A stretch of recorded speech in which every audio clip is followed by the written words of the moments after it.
Yeah, hello and welcome to the Banter Blitz show. And let's get right away. I wonder about this 15%. Yeah, is there something better available at the moment?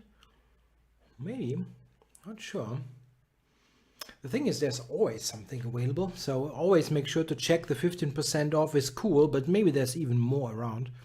So let's go to the actual game view and start a game. I'm going to start with M. Lauer. Let me check. Does that look right? It looks right. I probably should check my layout and get some updates. Yeah, people have newer, fancier layouts, and it's probably something that I should get at some point. I hope you're all doing all right on a Friday, close to the weekend. Always sounds good. So this is a 3-minute game. We'll see what happens. That is probably true, yeah. Home office has one big advantage. You can have a Banter Blitz break during the work. That's absolutely true. Whoa, we got 270 viewers on Twitch. This is cool, yeah. So welcome all of you. We've gotten really a huge surge of Twitch viewers recently, I think due to the large count of events recently that mostly are viewed on Twitch. So welcome also all of you watching on Twitch. I'm going to do this Banter Blitz show in English language a little bit differently than I usually did, doing it or trying to do it a little bit more friendly to players new to chess, because we have a huge count of people really new to the game, and I don't want to provide commentary that is only understandable for people who play chess for years. So give me feedback on how you like my commentary. I haven't talked about the game so far, but I will. So I will also, just one thing, I have to go to the chats. So I have all the chat windows open for the various platforms. I also read chat in YouTube on Twitch. So if you have any questions, please go ahead and use the chat function. Okay, now we have a fairly quiet position here out of an English opening, starting with the c-pawn move, c4 on move 1. The English opening is often leading to somewhat slowish games, and you have to be patient and play for small advantages. So you have to be alert to find little resources. So here I'm going to try to take with the pawn on d4, establishing a bit of a space advantage. Yeah, if you have an advanced pawn here that is on the side of the opponent already, you usually have a space advantage, and this is generally considered to be a favorable thing to have, because if you have more space, you have more room to maneuver your pieces, and this is generally quite something that you should try to get. It's kind of comparable to ideas that you might associate with battle planning in wars. Yeah, when you have more space, your army has more space, it's often a good thing to have. But if you have too much space and the space is not well defended, your opponent might come at you and use all the looseness. So it's often a double-edged thing. Now here I'm playing a nice move, knight g4. There was a pin on the pawn, and this allows me to get my knight to that really nice outpost on e3. A couple of things that I can do now, but I think a6 is an interesting move. I attack his knight, and there is only the move knight a3, and that gives me the pawn. So I take the pawn on a4, and now the knight here is in a bit of a trouble. It has no squares really. He cannot go to c2, and I try to use my b pawn immediately, push it forward. Also take note of the clock. I'm quite a bit ahead on the clock. It's really good to be. So I have queen d1 check in this particular position. It's not bad. Let's do it. It's a fairly simple way to play because now the rook is attacked. It only has pretty lame square. And then I go to c3 and I attack e2 with a check. So he has to think about that. And now my rook comes to c8, and the next idea is bishop here to f8, attacking the rook. And now he's a little bit overloaded here. What to do here? I can take a3. I can also attack this, but then b5 is hanging. Okay. It's not so easy here to convert this. Push it forward. Not sure about all this. I'm going to take, without being entirely sure that this is right. Okay, now let's go get the rook to the second rank. That looks dangerous for him. Push this forward, and now knight c3, attacking e2. So I take this, go back. So I take some pawns. And now he's threatening mate, so I have to run quickly with the king. And now the explanations have to go lower, less, let's say, because I have no time. Oops. Oh, I'm so slow.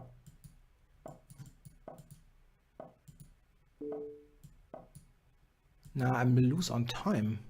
That's the danger of talking too much. Yeah, I lost on time. I just was too slow giving all those comments. I have to get into the flow in a 3-minute game.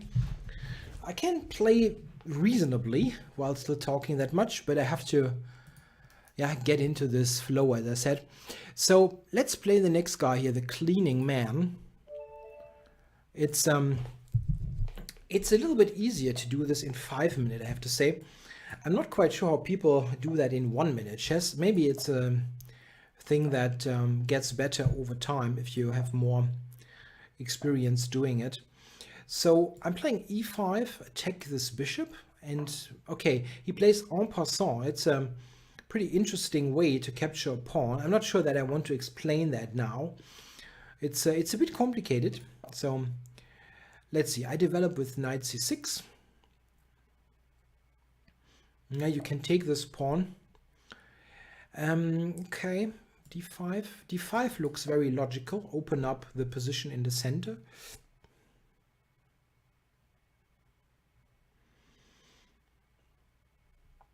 It looks like it's roughly equal, this position. I expect white to take on d5. He can play the pawn to e5, advance it, but I'm not sure if this is helping him much, so I'm going to take. And now the question is, do I take with the queen or do I take with the bishop? I think I'm taking with the queen. It looks like the quickest development. There's a comment, yeah, like dirty flag. I don't really think it was a dirty flag. I mean, it's 3 minutes with no increment. It's kind of what happens. So it's not, I'm not angry or something. I didn't manage the time all that well. So this looks pretty equal. Yeah, the pawns are completely symmetrical. We have 3 pawns each on both sides of the board, and the material distribution is also completely equal. So both sides have 2 bishops and a knight. Often there are imbalances created by, let's say, one side having 2 bishops and the other side having 2 knights, things like that. We don't have that. I expect white now to retreat the bishop back to maybe all the way to f1, where it's not in the way.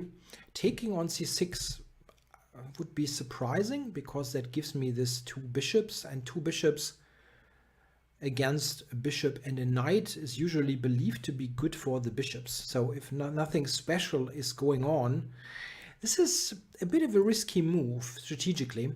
He might have something concrete in mind, like exploiting that he has the rooks already both on the open file. So white has some compensation for not having the bishop pair.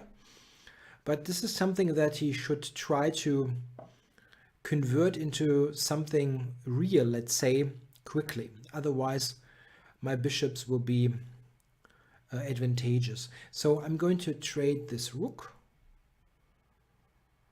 And now bishop e7. He has bishop d6 then. That's a bit of a pity. I don't want him to play bishop d6, if possible. I mean, I don't have a problem then, but it helps a little bit. Yeah. I could go g6. Yeah, come on, bishop e7. I shouldn't be so slow. Bishop d6 is kind of, it's a bit of a groveling move where you say, okay, let's get rid of the bishop pair. White is, of course, a little bit worse then, because I can take on d6. I take the bishop, he takes with the rook on d6. Okay, it didn't happen. So let's not worry about it too much. I go with the king. I can always take on f3 and damage his pawn structure. So he has a double pawn, which is generally something that I would like to do, but it's not, yeah, let's say, what I would prefer to keep the bishops if possible. That's the ideal thing to do. Okay, he wants to play knight e4 or knight c4. Knight c4. Yeah, he has good development. That's simply the case. Okay, I'll push g5 and ask this bishop where it wants to go. Bishop g3, even h5 is a thing. Also, I just recognized that I might be able to grab the g2 pawn, right?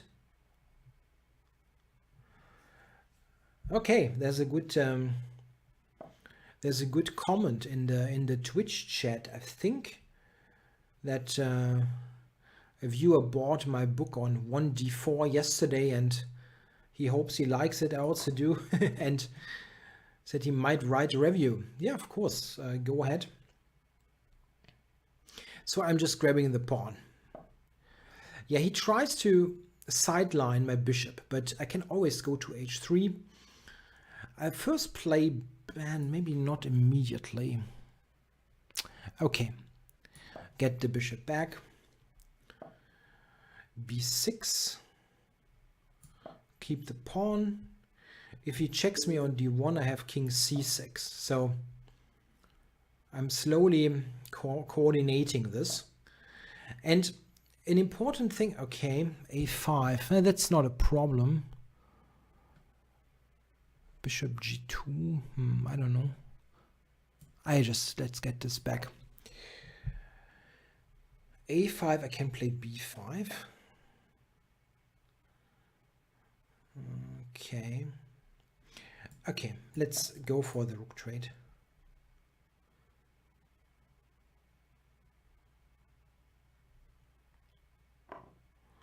He has a5. This is why I hesitated a moment with the rook trade, because this is not exactly desirable that he's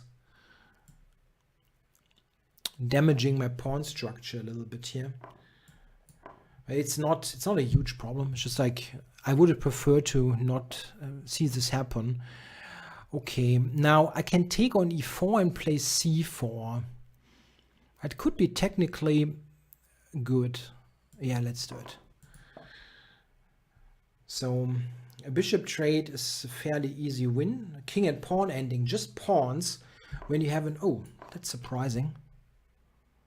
When you have an extra pawn, you basically always win. It's very rare that you are not winning with an extra pawn in a king and pawn ending. This is not the same thing in other endings. Let's say both sides have a rook. Their pawn to the good is nice, but it's not a win 100% of the time.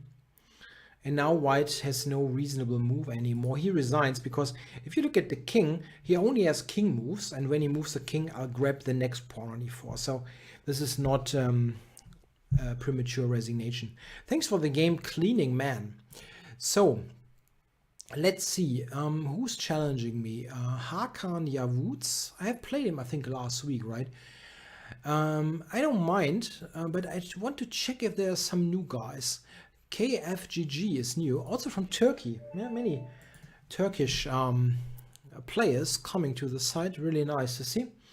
So let's see what he's going to do. I've got black again, and it's 3-minute chess. I have to take that into account, that I'm not too slow.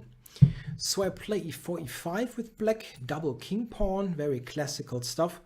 And Spanish, the Ruy Lopez, a6, and he takes it. So here's a typical case where you have to decide what to capture, b pawn or d pawn, and the d pawn is better here because that develops my bishop immediately, like from the get-go. It has a square. Now I cover my pawn on e5.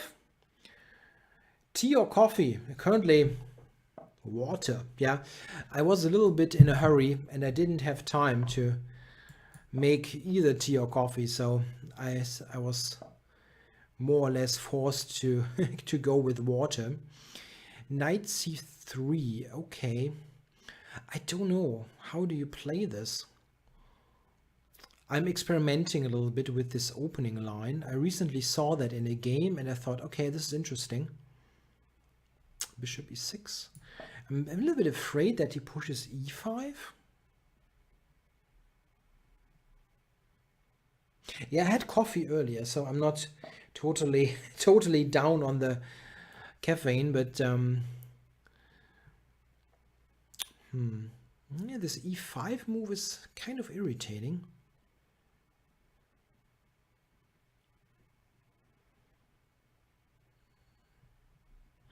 It's probably not super dangerous, but I'm a bit concerned. e5, pawn to e5, f takes e5, knight takes e5, and then probably knight f5. It should work.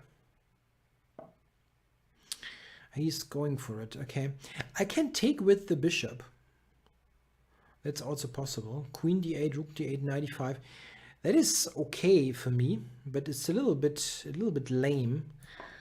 Yeah, I'm currently not drinking tea all that much. Tea is more of my go-to beverage for the colder seasons. More of a coffee drinker recently, but again, I did not manage. Had to be quick. Yeah, now queen e4 looks... I don't like that.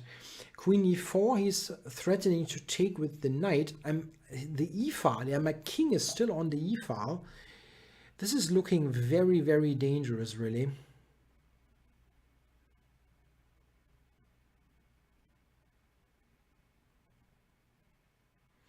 No, I don't drink a lot of beer. I don't drink at all, actually.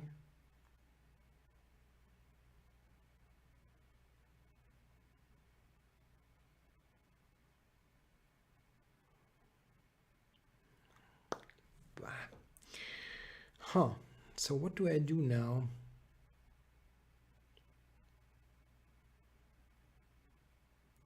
I have to give up material. Yeah, there's no choice. You can take on c6, take on e6. The books behind me are all chess books, and I haven't read them all. Most of them are for reference purposes, and quite a good account of those books are for exercise for students or other training sessions. So, oh, it doesn't take on c6. I thought he would just take on c6, grab a pawn. White's position is still pretty good, but I thought he would just grab that. Okay.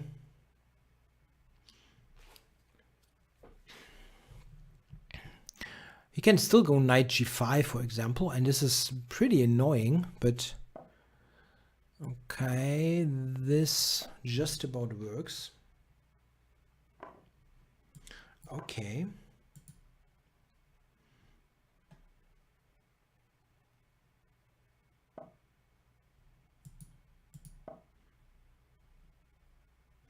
I have, for example, I have lots of opening books that I mostly use for reference. So if I write something myself on a subject, I want to check what has been written before, at least to some extent. It's not like it was in earlier times when you needed to check all the books and so on. Nowadays, older chess books are quite quickly outdated, so you don't need to check every old book, but some of them I want to have the high level stuff to check what other known authors. Ah, there was a mouse slip. Shoot.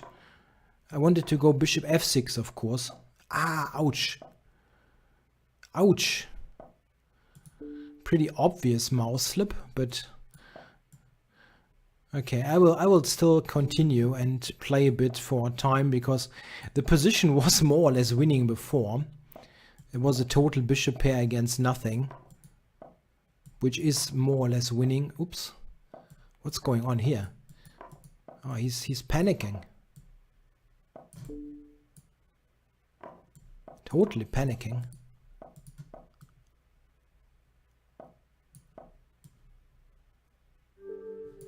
Oh, wow. I was lucky. Thanks for the game, Kiev GG. Yeah, he could have taken on c6. Yeah, that was the thing. And I couldn't quite figure out how to avoid that. Like here, I was really concerned. Here, yeah.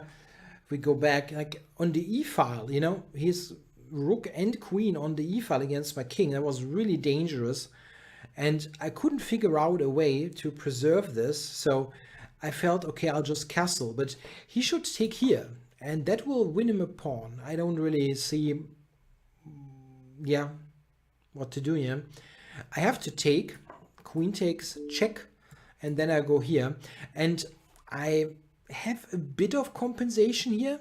It's not, I mean, it's not enough, but I have a bit of compensation because, oops, got a fly in the office. I have a bit of compensation because my development is pretty strong, but he should do that still. It's the way to tackle what I did, and the way he played, I was fine. And then I had a mouse slip, yeah. Oops. Okay, now I have a challenge here by, who do I have? Gaith TH. Oh, played him only once and lost. Okay, this is a thing that I have to see if I can correct that. Lost one game against this person, so maybe I can do it better now. Knight f3, I go d5. Play something healthy.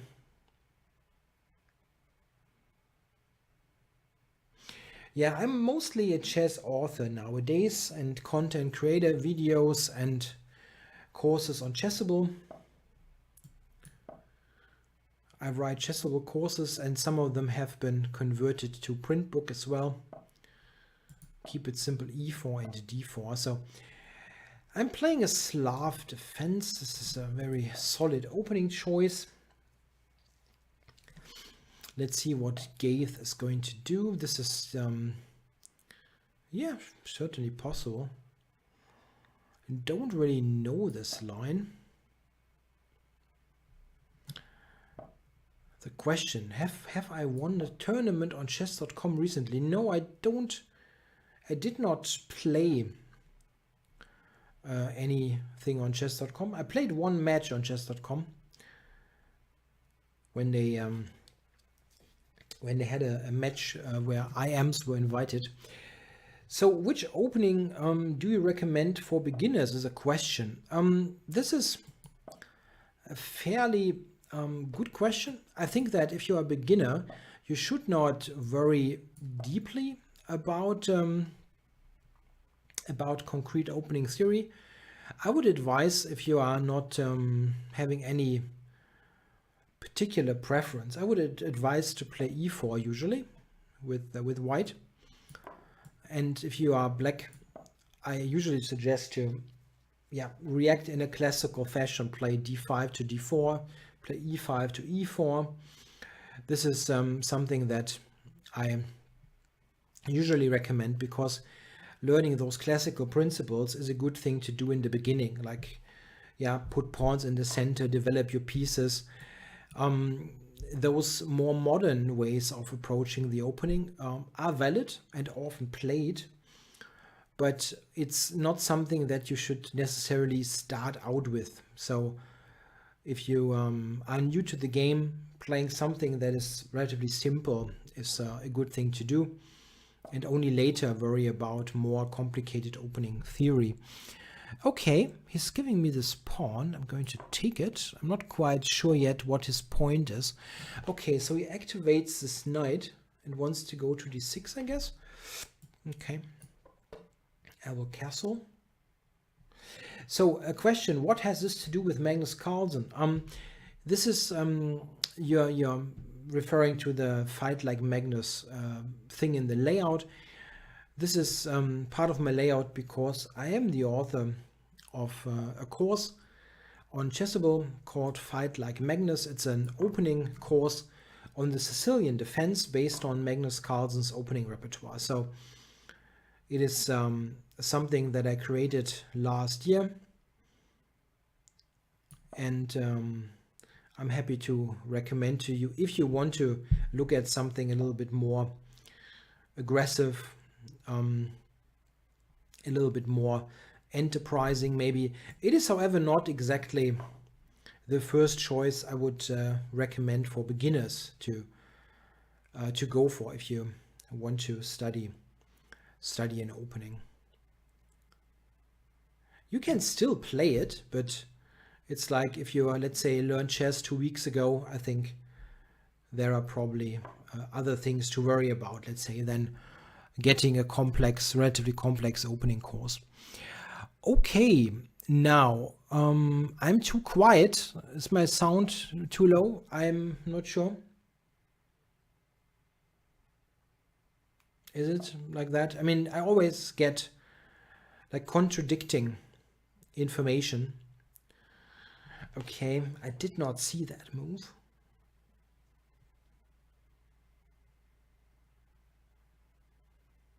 That's not good. He simply tries to take on d5. Did not see that coming. Okay, I'm going back. Not ideal, but I look at the chat. Yeah, it's just like the chat is like fast. I also read the German. What is the German chat? Why is there a German chat? I don't think there should be a German chat. I read the English chat for the English language show. Okay, so so many. Yeah, I look at it is fast because I look at 3 different chats, so you're not seeing all of it. And I also have to play a game. So, okay, I want to put some pressure on that pawn on d6.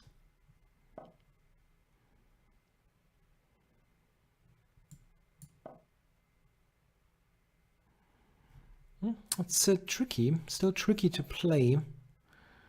This bishop here looks really awful on f5. It's fairly passive.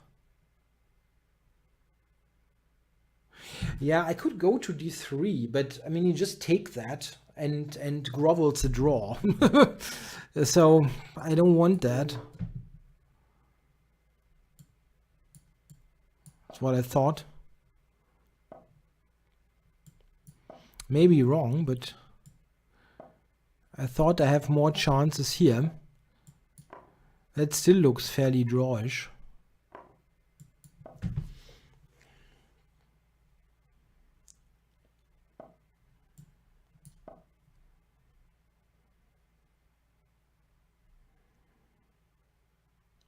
Tja, I'm a pawn up, but you can always do that for trying to make a draw. I got more time though. He's offering me a draw. This is not going to happen, of course, but he has good chances to draw this game. But I'm of course never accepting a draw. That makes absolutely no sense. So I have this under control. And now, how do we try to win this? Go to c4. I can go e3. It's not so easy. Okay. Well, this is a potential weakness now. I'm going to try to run to that pawn. To h4. Okay. So, doesn't look like he's... Okay. Don't mind that. Now, I can take this. Yeah, that looks like it should win. I will get 2 passes. I have the e pawn and the h pawn, and they are fairly split.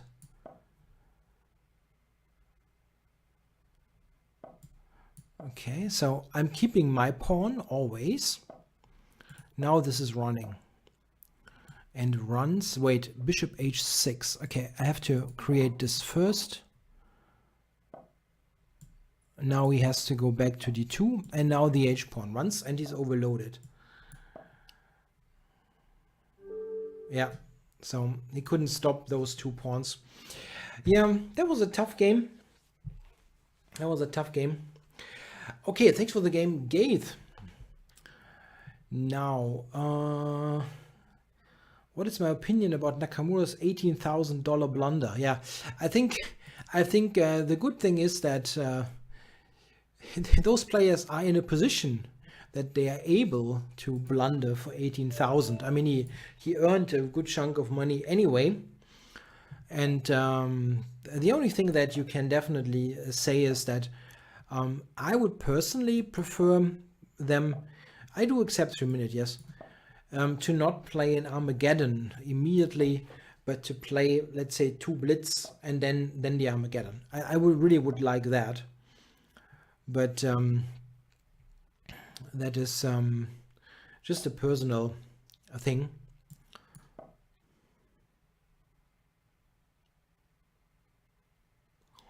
So I'm attacking his center pawn on d4.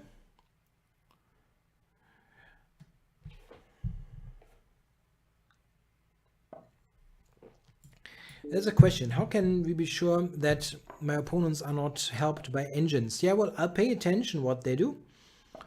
And sometimes it happens, but it's relatively rare. There have been some cases, but those players got banned. Okay, I jumped to e4 here. Why not? Bishop g5 was a little bit surprising. Okay, maybe bishop f5 now. Wait, I can also just take. I will just take.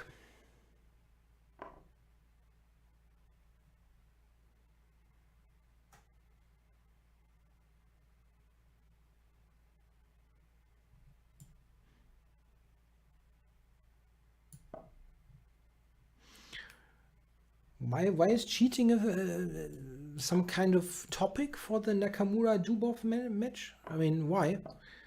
I felt that was everything fairly normal. I mean, when it comes to exploiting Nakamura's blunder, I mean, if it helps you, I also saw that because it's a very well-known trick. I was very surprised that Nakamura fell into that. I think he just played too quickly. He knew the same trick that I knew and Dubov knew, and he was just playing too quickly.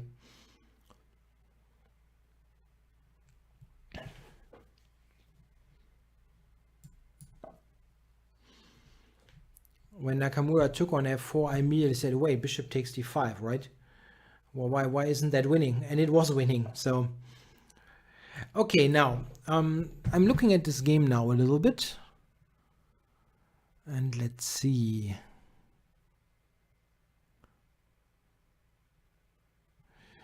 Okay, this is an interesting position. I'm weakened on the queen side. You know, my pawns here have left some weak spots like c6, a6. On the other hand, I have a bit of a space advantage in the center, and I can try to create some counterplay here. So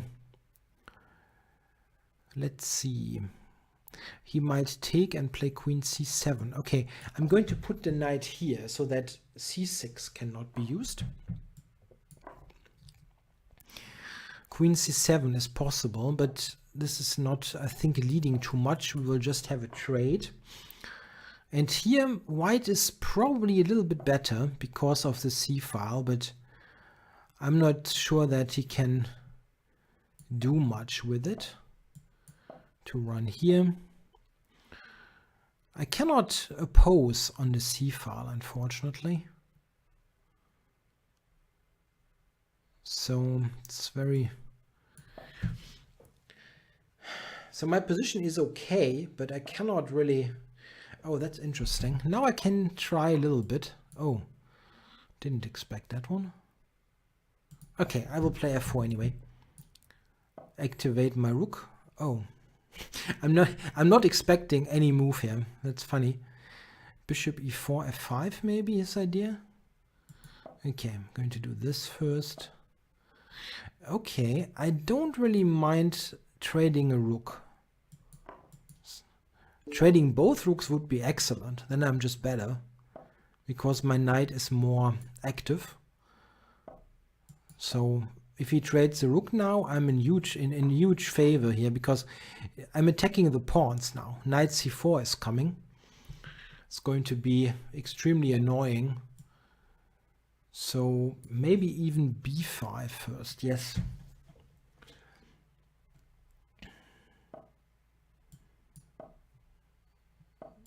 And I won the pawn.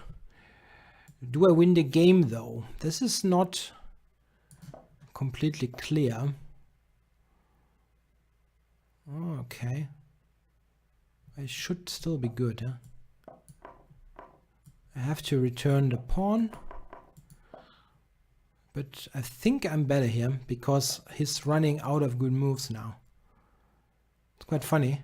Oops. I'm going to take. Winning this one. Go here. And now I'm running with the d pawn. Yeah, or this one. And finally my pawn is doing the job.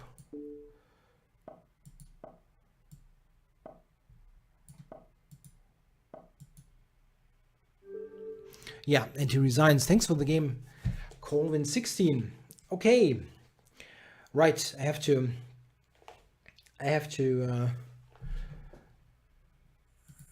manage the games and the chat. That's a bit much, it's not so easy. So let's play a really high rated guy, the Chess Blitz 35.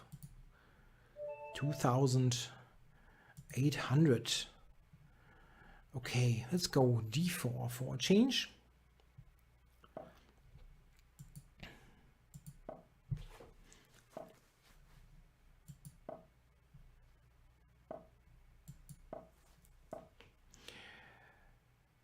So c4.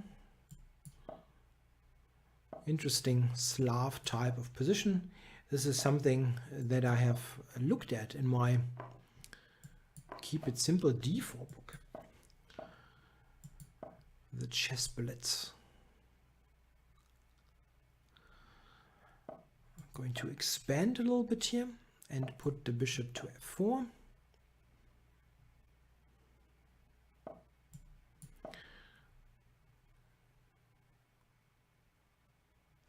This knight is trying to go to a5 and attack the pawn here on b7. So let's see if we can get there. He will probably play bishop c7.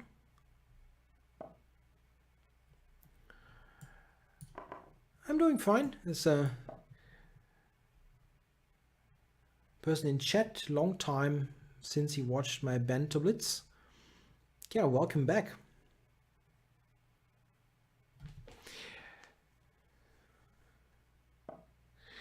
Okay, this is an interesting move. The question is, should I take this or not? I can also play the knight here. This is what I'm going to do. Challenging his knight on e4. Maybe he will take. The idea from white's point of view is to get the space. Yeah, I have a pawn on c5 and I have more space and try to build up on that. But black's position is solid. Yeah, he's got no particular weakness. And I have to make small steps forward. One is to try to get g4, g5 in.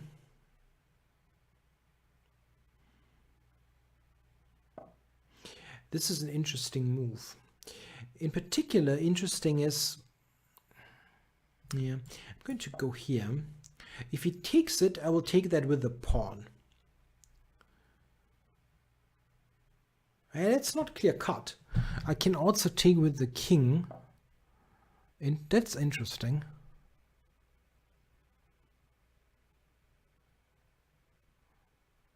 Okay, bishop takes e4, he will take g4 with check.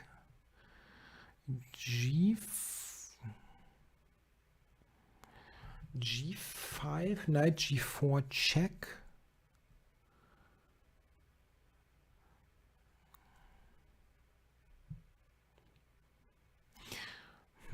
Take.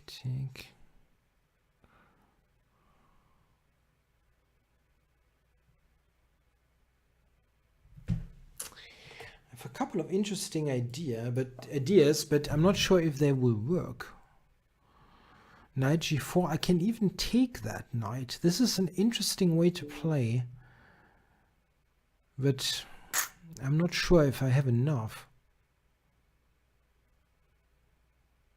Okay, this is a creative way to play. I did not blunder that. I have an idea. So I have to go here now, and now I play f5. It's of course not necessary what I'm doing here. I think I would have just been okay if I do something conservative, but I thought this exchange sacrifice is interesting. This is an interesting move. Okay, he will play king e6 and go for f5. That I did not see at all. Okay.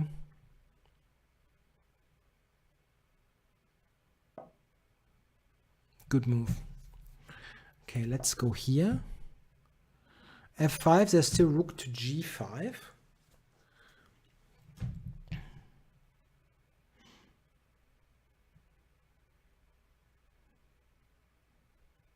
This sacrifice is interesting because he cannot do much with the rooks.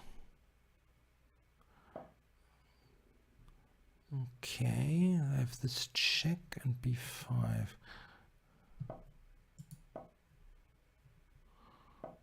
I disagree. I think that it's not clear that only black can be better. Maybe. It was just interesting and I wanted to try it, but now he's got the a pawn, which is the end of my aspirations here. I should probably have done something simple, but I couldn't I couldn't not do it.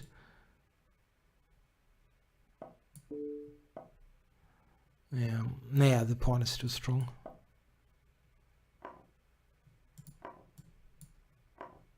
And king d7. Okay, so I should have done something simple, but all right. Okay, now let's see who else is king of the Nil. That's a high-rated person. Let's play this guy, who I think is the greatest player who never became world champion. That's an interesting question. There are a couple of candidates for that, I think. A personal favorite player of mine is Rubinstein, so I would probably go with him. In particular, if you consider that Rubinstein's contribution to chess theory have been fantastic. He has developed so many opening concepts that are still totally valid today. That is really remarkable. So it's something that is also belonging to his chess heritage, not just like playing results, but also yeah, being so modern, let's say, in many ways. He has devised many opening concepts that are still regarded as mainstream and best today, which is remarkable, seeing that it was all devised at the very beginning of the 20th century. So let's see, I will take here.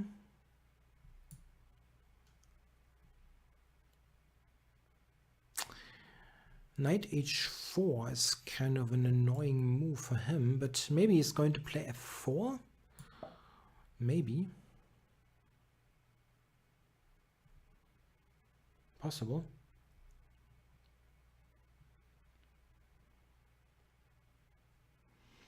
f4, knight takes g6. Very weird stuff.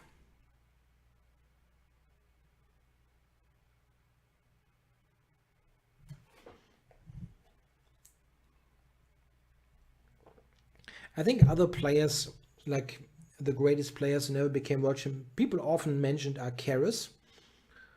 With some, there is some justification, of course, because he was very, very close to getting a match, but he never got a match. Same for Rubinstein, of course, he also never got a match. But these were the pre-FIDE days when it was all pretty much like there were no regulations. So I'm going to take here. Also Korchnoi would come to mind, seeing that he was world class for so long. That is really remarkable. So I can take b7 now, and I will probably do that. But he definitely has very reasonable compensation. So let's go back.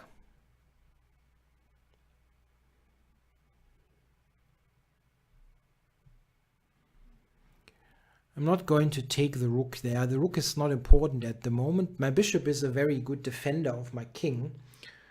And it's something that I won't give up easily or at all. So maybe bishop f3, attacking his offside knight. And he's going back now, probably king h1.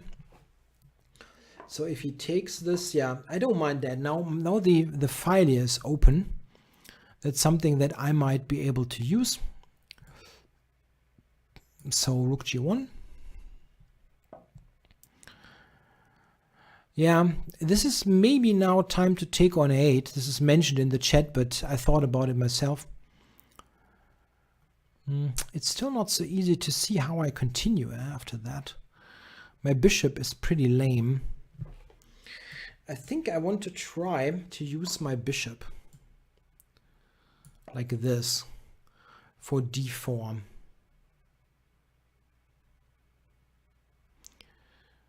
My bishop was very bad there. I want to get on his diagonal here to the king. So d4 now, it's almost possible.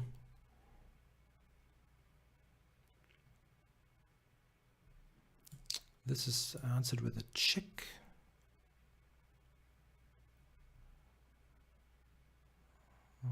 My main problem is I'm too slow.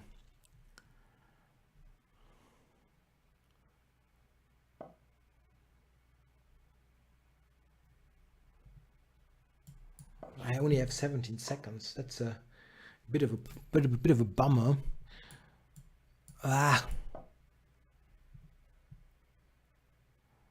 No, I was far too slow.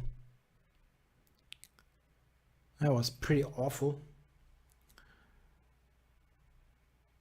Because I'm fairly sure that my position was very good, actually. I don't believe this way of playing at all, what black did here. There's no way that this is going to be good.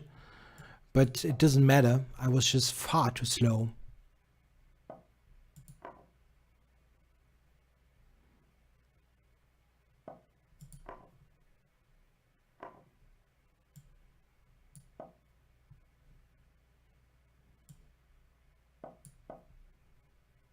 He can take here, unfortunately. Yeah, okay. Whew. That was difficult. Yeah, maybe I should take, I don't know, very difficult. I have to make those decisions a lot quicker here in a 3-minute game. It was very tough to play. Thanks for the game, King of the Nil. Okay, so let's see who else is challenging me. There's somebody new, maybe. Regina Kugel played once into move. Played him once. Somebody new here, maybe. Most people I played once. MPR Betis. Never played him. So let's do that. Okay, yeah, he just messaged in the chat. That's cool. So let's go MPR. I'm going to go E5. And he's going bishop C4. That's a good move, of course. The bishop's opening. Okay. Happy to play D5, expand in the center. That looks like I can be happy about the opening. He has to be, okay, yeah, this is also a problem. So a typical pawn fork, winning a piece, and now I'm even winning a second piece. Queen A5 check. And here's the piece.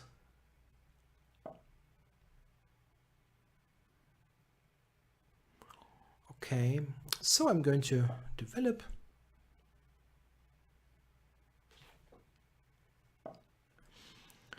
Okay, now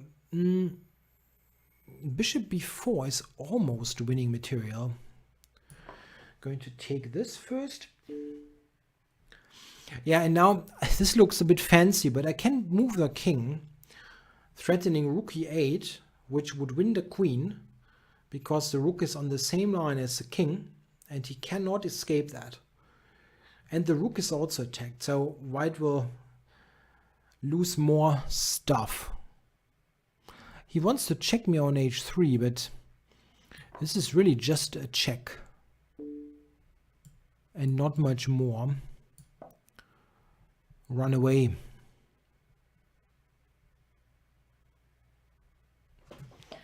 Going to run away, so let's check.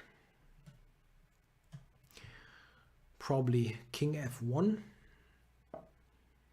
Oh, is there a mate? I mean, this is winning because I'm threatening bishop b4. Yeah, okay, so let's make an end here. Bishop takes c2, checkmate. Okay. Thanks for the game, MPR Bartus. I'm not sure if I'm doing a good pronunciation job there. Von Igelfeld, that's a funny name.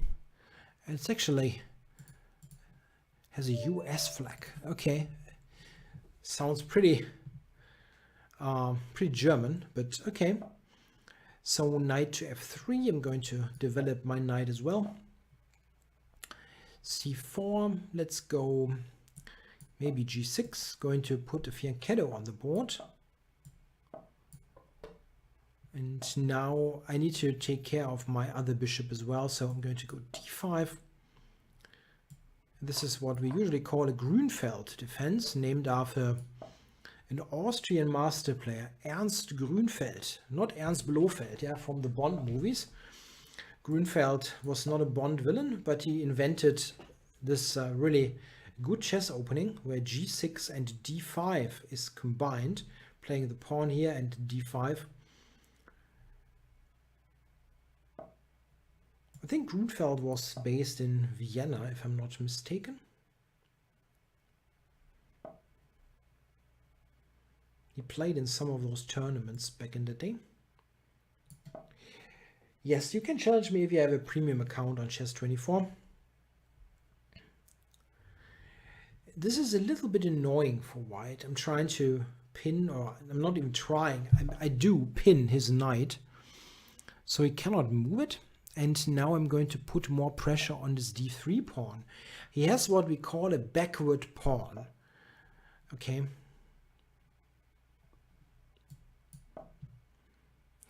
Yes, these are all chess books. This is what's left of my book collection after I sold a couple of hundred. So if you think this is a lot of books, it's really not.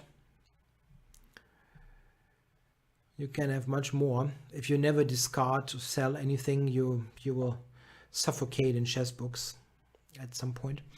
Okay, the queen is attacking my pawn here on b7. I don't want to give that up, but I also want to take here. So let's do that. And now a couple of options. I want to activate this knight. That looks good here, covering b7. So there was a question. What was the question? What book would I recommend for a class A-B player to get to master? What is class A and B? Can we translate that roughly to a FIDE rating? Because I'm not so familiar with this class R-B rating approach. So I don't know what that means.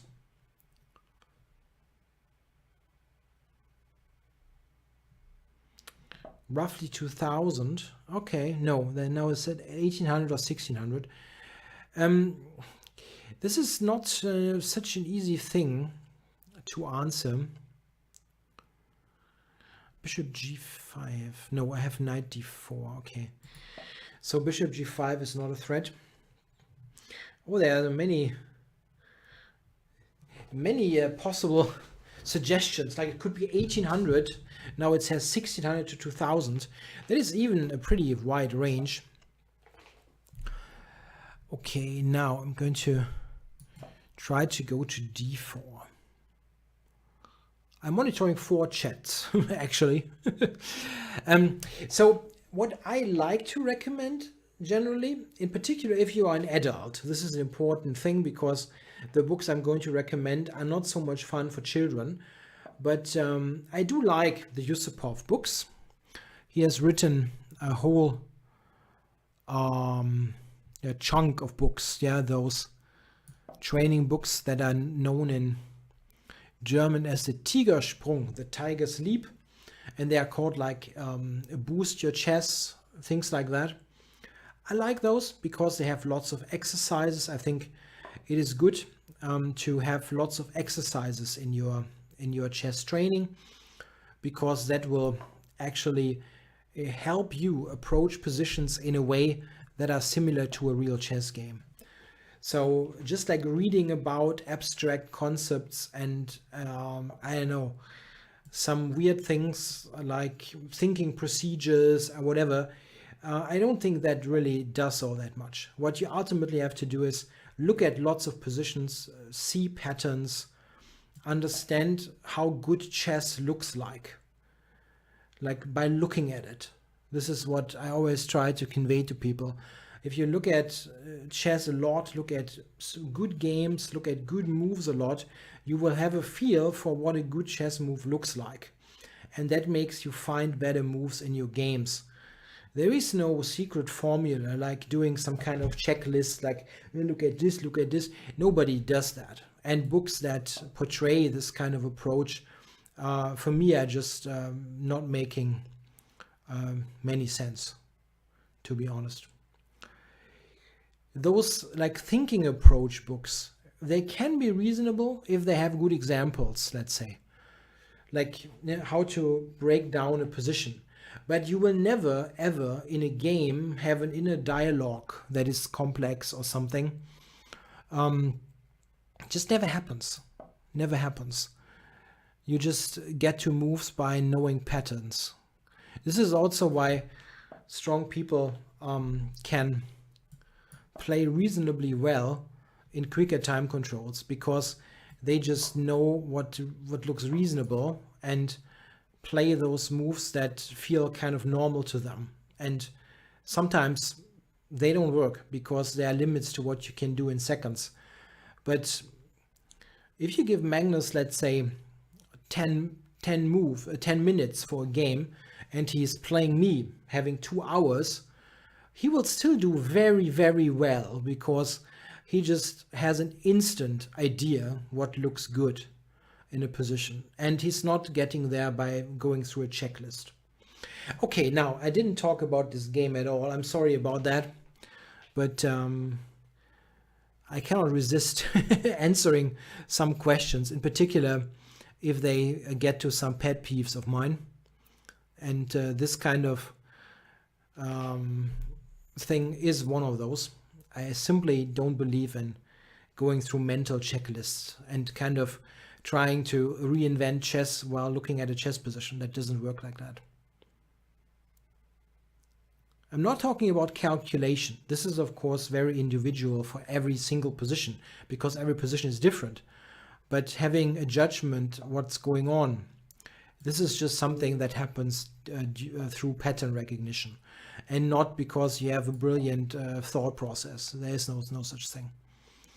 Okay, I tried to checkmate him somehow on the king side, and I'll do so by just shoving everything in that direction, but I probably win on time. Exactly.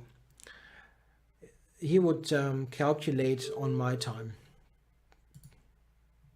Yeah, thanks for the game. Von Eaglefeld. Yeah, white is pretty much, yeah, tied down. Cannot move all that much.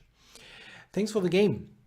Now, maybe a 5-minute game. So I don't mind to play 3 minutes, but 5 minutes has an advantage that I can address questions. So EDH3, C4, the English opening. I'm going to go E5.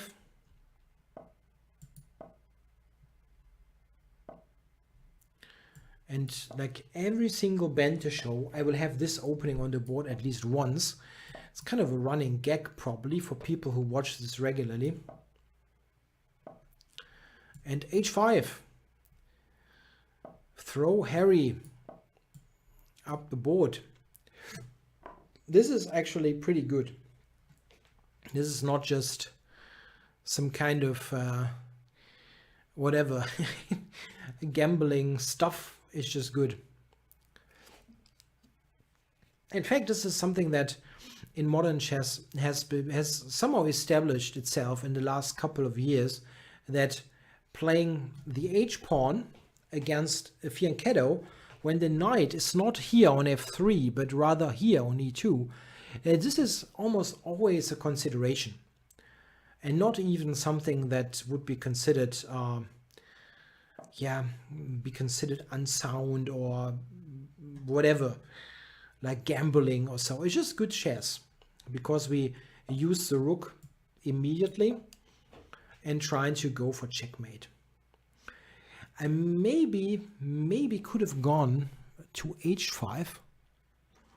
It was actually unnecessary to return. That was too quick.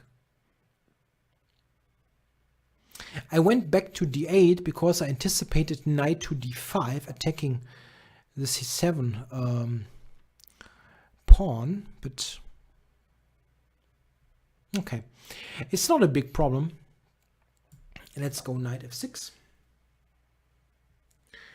There's a question. Is it possible for a 20-plus-year-old to become grandmaster if they haven't played chess before? No. My clear answer is no. Not realistically. I don't think you can even manage IM. It's really, really difficult, I think. In particular, I think maybe you can do it if you are like going for 100% chess in your whole life, never do anything else for quite a long time. Then there's a small chance, but I think it's very difficult, because you usually have other stuff to do as well. Yeah, like you have to take care about things like having a job, having a family, things like that. So it's not easy. Okay, I did not appreciate this fully, that he would come up with that pin. And if I take here, he might take with the f-pawn.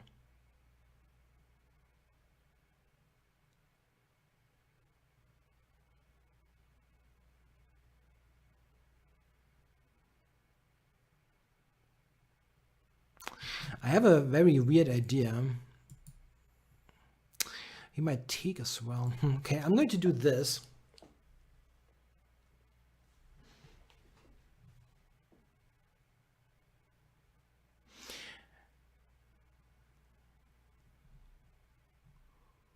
Going to give up the exchange.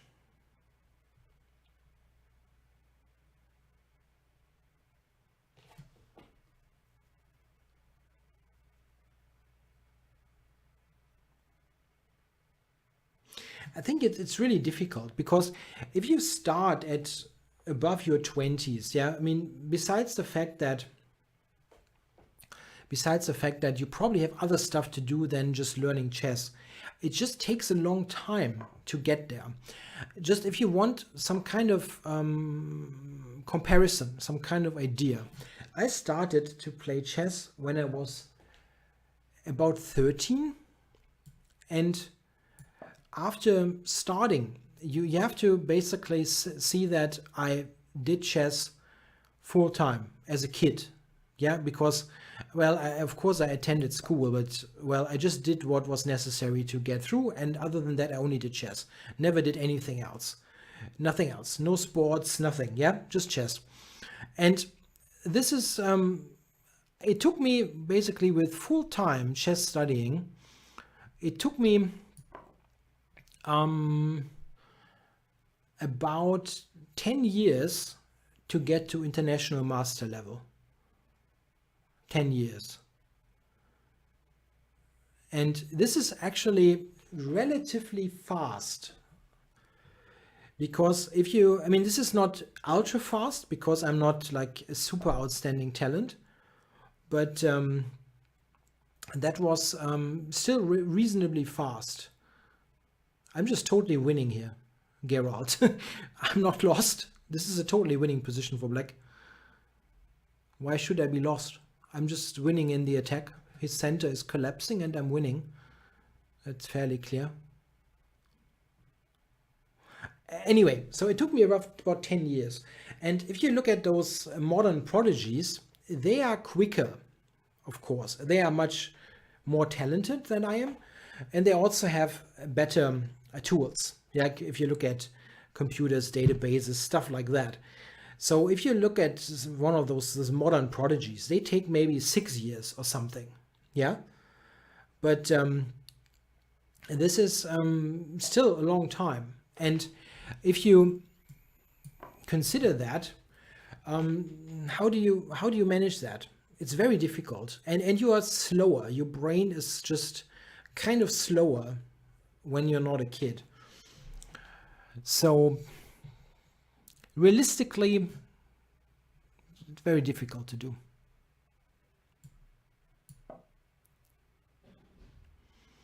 The thing is, my bishop on d4 is just like the best piece ever, more or less. Now, how do we win this? Queen h4, queen h2 mate. Yeah, and he's got no way to stop that. Okay, now, and the thing is, by the way, this question is really coming up quite often. Can I get to this and that? Okay, that's a funny name. Let's play him. Dirk Bretthauer. Funny. It's a good name. Bretthauer. Maybe this is a real name. It's like Bretthauer is German, and it means the person who hits the board. Like, hit the board. Okay. So one thing that I wanted to say is, it is actually not important if you can reach a certain level or not. It's really not important. It's important that you enjoy the game and that you get something out of it. And you don't really have to reach a certain level. I mean, if you are a very competitive person, then it might matter to you more. But You have to be reasonable what you can achieve. People who are very competitive, let's say long distance running, yeah, they run marathons. They don't really want to do it in 2 hours like Kipchoge does, because they will never do that. But they maybe say, okay, I want to get faster than 4 hours or 3 hours if you're really good, something like that. And it's not really important to set lofty goals. Set reasonable goals. Try to maybe improve, and then you see what comes out of it. When I did chess mostly while still improving, I'm not really improving anymore. I do other things in chess. I never really thought about that. Like, can I get to IM? Can I get somewhere? I try to just look at chess because I enjoyed it and I got better. This is also something that is important if you consider what you want to study. I often get the question, what should I study? What kind of book should I study? What's very important is try to study something that you enjoy studying. It does not really help if somebody tells you, okay, you have to absolutely, like for 1 year, yeah, study this extremely dry endgame book that you hate to look at. That won't work. Do something that you enjoy. In particular, if you are relatively new to chess, I mean, there are some things that really don't help at all. Look, like deep opening theory won't help. But do something like study good games, let's say, played by masters. Look at some classical games that try to teach you how to develop pieces properly. Things like that, that can be very enjoyable. You can also watch YouTube videos. Yeah, look at games by Morphy or other classic players that show you how chess properly works. Okay, sorry, I wouldn't. I was going on a bit of a rant there, but maybe you got something out of it. So here, what I try to do is I try to use the d4 square. He has a so-called isolated pawn, and I try to use the square in front of the pawn. So this is a move that has a problem. I can take now here, and then knight e5 is coming, and I'm double attacking the queen and the pawn. And this is going to be very dangerous. There's a question. Why is this Russian? This is a fairly weird comment. Can you translate that? I'm not Russian. The chat is not Russian. Is there anything Russian about that? I don't have anything. I got no problem with Russians, but why is that Russian? It's a funny thing to ask. Okay, anyway, I'm going to take here. Another question. When my next opening course about c4 knight f3 is coming out, I intend to finish the writing in July. Release is to be expected in August. Okay, now I can take here. It's tempting because his pawn structure is totally destroyed. I don't want to. My bishop is so strong on b2.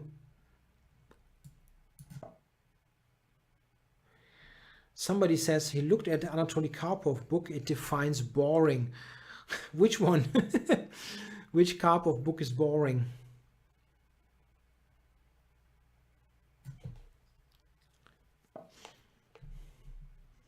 There are many books about Karpov, so it's really tough to say what you mean.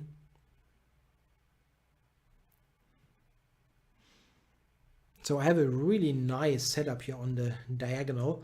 If you line up a queen and bishop on one diagonal, this is what we call a battery in chess. A funny expression. And it's quite good if you are new to chess to learn, like you learn that lingo just by watching chess streams, for example. So you don't need to make an effort, let's say, but it's good to learn that lingo a little bit, because then you understand some of the talk a little bit better.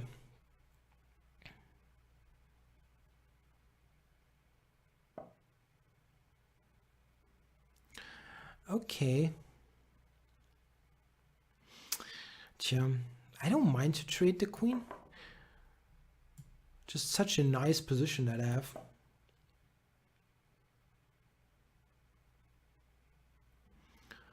So I'm a pawn up. Probably, yeah. The battery is taken from the battering ram, a medieval siege weapon. That sounds right. That sounds about right.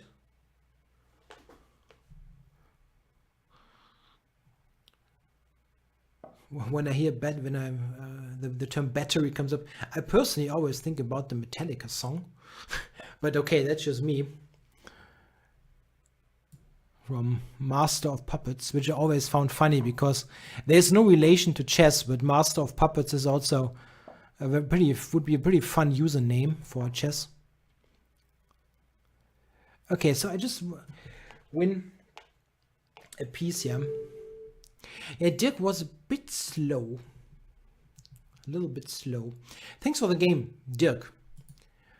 Okay, now, who else is challenging me? Try to check if there's somebody new there. Roy Evan is new. Okay. Interesting. Batterie means drummer in French. You learn something new every day. Oh, there's a question. If I listen to Opeth, yeah, that's a metal band, right? But I don't really know them. My knowledge of modern day metal is a little bit basic. I only know some current bands. So I go e4, e5 again.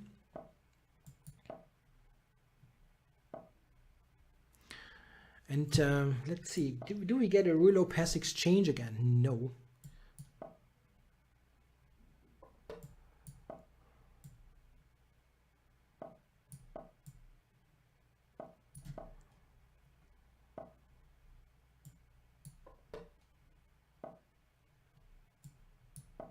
Okay, so got the good old Chigorin defense. Okay, this is one of those cult classic lines that, oh, die Toten Hosen in German, and that's not really metal, right?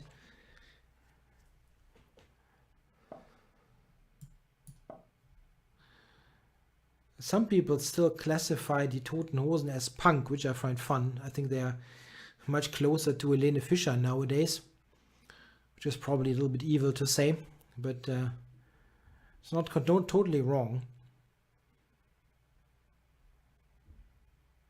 Anyway, this is probably more suitable for the German show.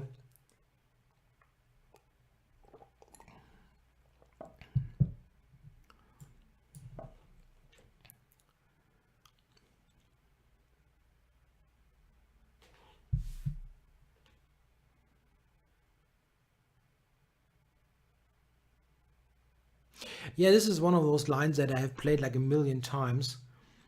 It is it is not the most active thing to do, but I know what I'm going to play. There's a question. You are not titled. I am. I'm an international master. I'm not a grandmaster, but got the second highest FIDE title.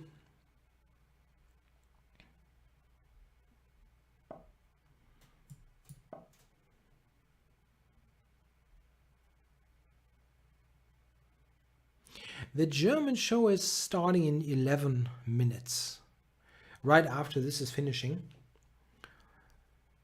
Okay, now, this is a very slowish setup. I put my knight to f7. That's happening now. And now white should retreat to e3. Yeah, this is a small strategic mistake, taking on g7. It's not a huge mistake, but it's a little bit of a thing. That the bishop on e7, this bishop is currently not looking very strong, but we will see that this will come to life and it won't take so long. So this bishop will come to h6. See it happen.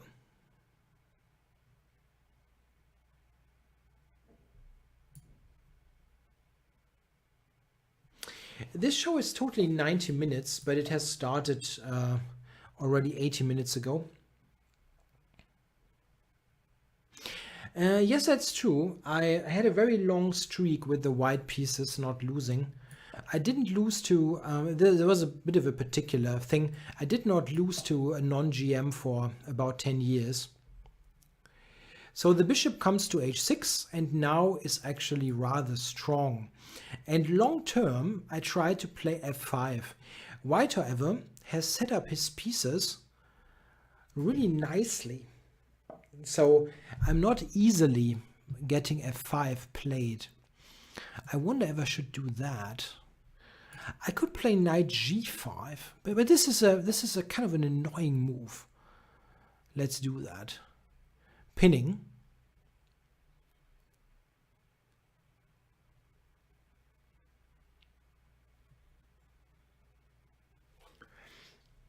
The queen side is completely closed. This is interesting. That means all of the action is happening on the other side, on the other side of the board. And this is where you should try to make something happen. And I try that now. Knight g5, trying to get all my pieces there, and f5 coming.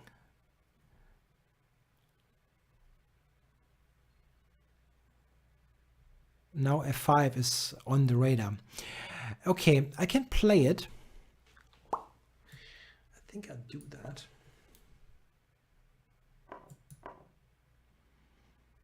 And now see the g-file, my rook is open.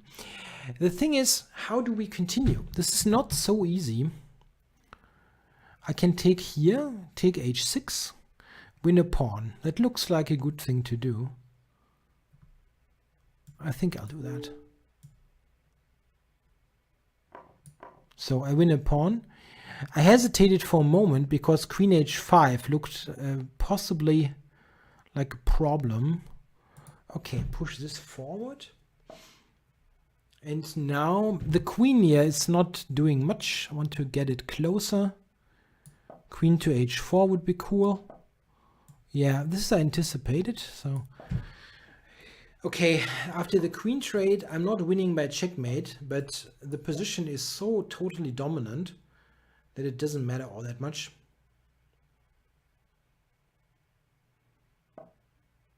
Okay, this is a simple thing. Tempo.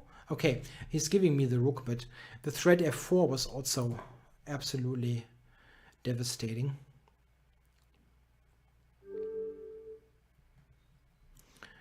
So thanks for the game, Roy Evan. This is maybe not right, maybe Roy. I absolutely speak no French at all. I'm terrible. So can't do anything in French. Cannot even play the chess opening. Okay, now I think I managed one more game. Maybe one more. Theo Berglund from Sweden. Oh, that's 5 minutes. Sorry for teasing. Like, let's go here for a 3-minute game. So let's play e4. It's tough to say how deeply people calculate. Yeah, you can play. You can calculate rather deeply, for sure, but you have to take into account if in this line, if there are many possible deviations, that makes it much more complicated. If at some point one side can play like 4 moves, it gets very difficult to manage. And it's not so difficult for a master player to calculate deeply if there's only one possibility, where it's like a long string of moves. This is actually not so difficult. But if there are many things along the way, and that can be very tricky. So we play the Sveshnikov variation. There's actually the line that is featured in that Fight Like Magnus course that I wrote and published last year. And here black has a couple of options. Can castle, bishop g5, rook b8. We'll see what Tom is playing. In my course I recommended castles, as Magnus played a couple of times, but he also has played bishop to g5 or rook b8. So this is bishop g5. Knight c2. I have to. It's tough to remember everything.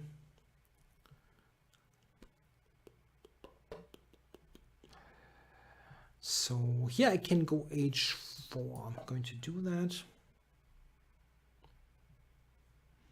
If he takes it, I have queen h5, and then on the h file there will be disaster. So, okay, I'm going to play.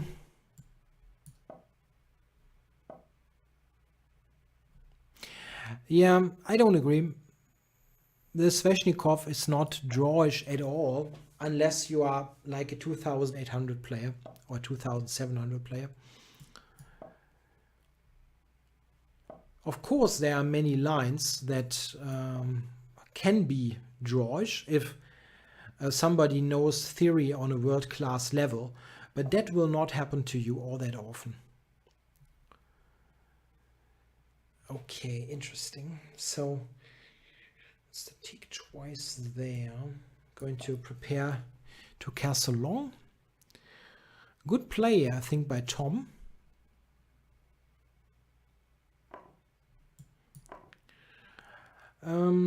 The strongest players don't play the Benko. That is true.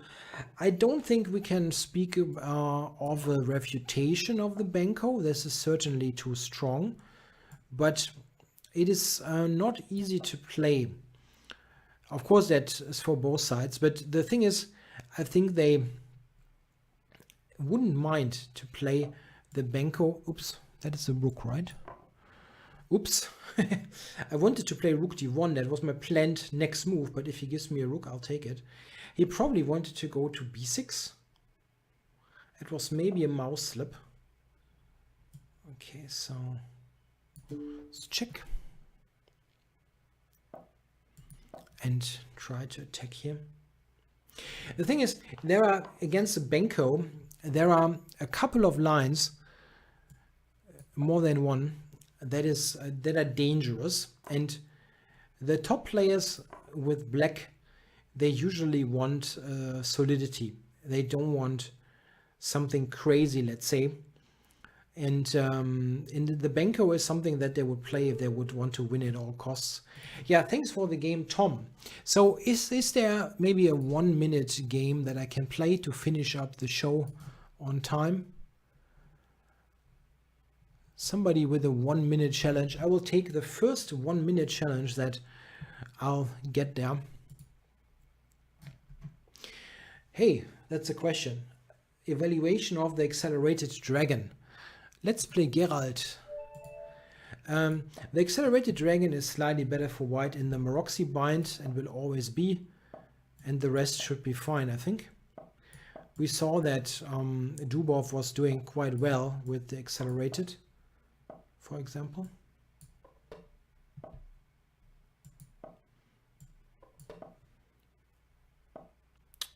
Okay. Have to always keep in mind that this is bullet chess. Okay.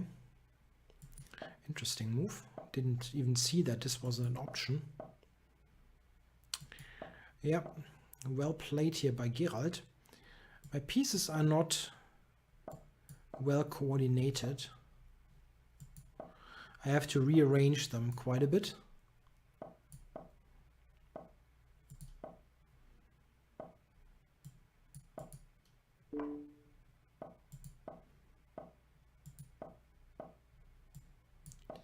I would like to play f4, but I cannot do it at the moment. How can I prepare that? I don't see how.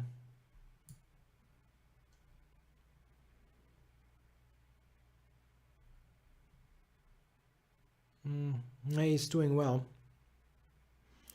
Oops, that's very slow. Maybe he's got a connection thing. That looks like a connection issue. Oh, that's a shame. Black was completely fine here. Or is it my connection? No.